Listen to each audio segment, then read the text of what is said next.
Bonjour à tous. Aujourd'hui, je vais parler du draw, c'est-à-dire une balle qui vole de droite à gauche pour un droitier, et l'influence que le grip a sur ceci. Donc d'abord, si on regarde les bâtons qui sont au sol, le bâton jaune ici trace la ligne de la cible. Le bâton bleu représente le chemin du club.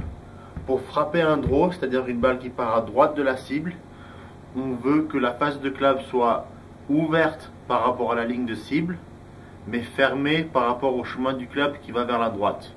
Donc si on a un club à l'impact qui est ouvert à la cible, mais fermé au chemin de club, cela nous donne le coup joué en draw. Maintenant, comment est-ce que le grip influe sur cela?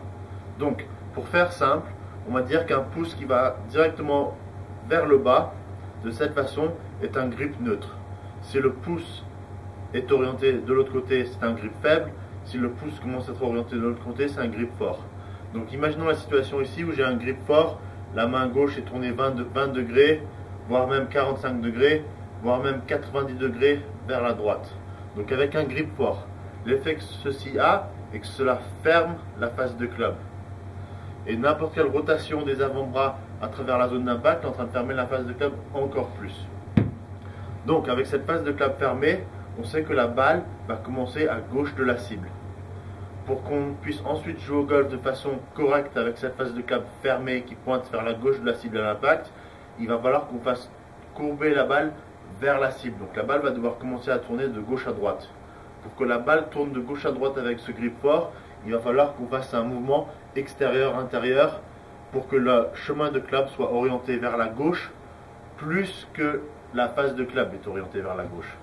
Donc le grip fort, en général, est un grip très utile pour ceux qui veulent jouer en fade. Donc des joueurs connus qui ont un grip très fort, et qui sont d'ailleurs des joueurs qui jouent en fade de façon très prononcée, seraient par exemple des joueurs comme David Duval ou Paul Azinger.